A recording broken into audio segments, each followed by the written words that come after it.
одна из самых ярых участниц создания концепции русского мира, доверенное лицо Путина на выборах 2012 года, привыкшая комфортно себя чувствовать в срежессированных эфирах федеральных телеканалов, на сей раз почувствовала себя в роли добычи.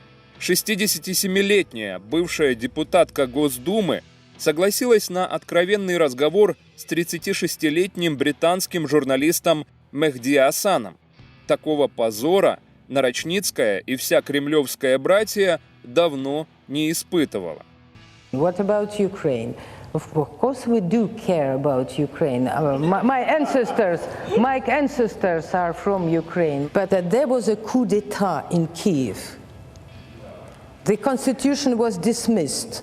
Even the mandate of president went to the Speaker of Parliament, whether under constitution it should go to the Prime Minister. The Constitutional Court was dismissed. Let's assume there was a coup d'etat. There's a division of opinion on that, of course, whether it was a coup or not. Crimea was taken by the Russians, annexed in violation of international law. Most lawyers would argue. Crimea the has UN a General Assembly. referendum.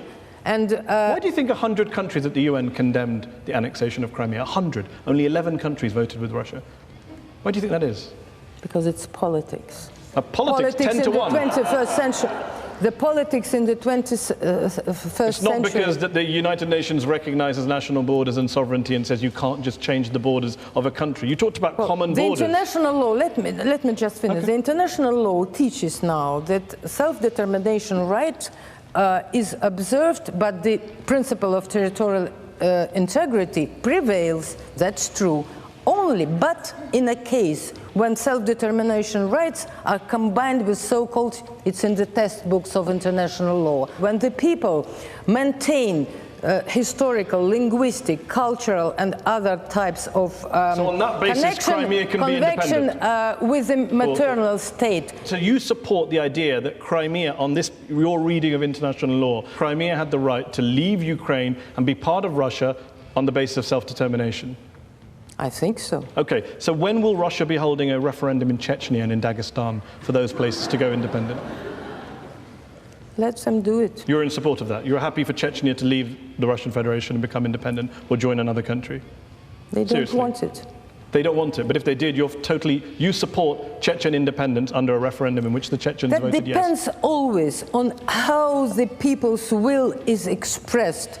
If it's expressed by the bandits and gangsters and criminals, because there were no bandits or gangsters in Crimea, were there? There were no men in masks. No, we just imagine those people but on our if there are screens. teachers, students, engineers, doctors voting calmly on their, expressing their free will, it's different. So don't make, Chechnya doesn't want to leave Russia. They now are flourishing more than for several years and killed others. hundreds of thousands of people, I guess not. When Crimea was annexed by Russia, you said that for the first time in 20 years of political life, you felt happy. The West had pushed Russia into a corner, you said, and finally Russia has shown its red line. I'm just wondering, is the red line now fixed in place, or is it going to move geographically into other areas, perhaps in the region? That's it? Or are we going to see some more redrawing of borders in that area? Russia has proven through 25 years that it is ready and absolutely tolerating Ukraine's, floating this and that, under only one condition that was shown and obvious, that Ukraine doesn't enter NATO. Ukraine didn't enter NATO. Even in September, before the Maidan started, Russia has no idea of what then happened, etc., and had no plans. Ukraine did not enter NATO. It's the West who refused, who wanted to create from Ukraine a battlefield between East and West, and it's Americans. You don't want Ukraine Russia, to join NATO. in cooperation with Ukraine, is still a superpower, but without Ukraine, Ukraine as enemy, is no more superpower. Can I give some friendly advice to the Russian government via you? If you don't want your neighbour to join a military alliance, best not to invade and occupy part of that country, because the first thing they want to do is join a military alliance. Very good. Why are you so on the side of NATO? On the I'm Americans? on the side of NATO. Yes, of course. Maybe you should watch the show I did with the former head of NATO, where I put all these arguments to. In eastern Ukraine, are there Russian forces in eastern Ukraine? Not Russian forces.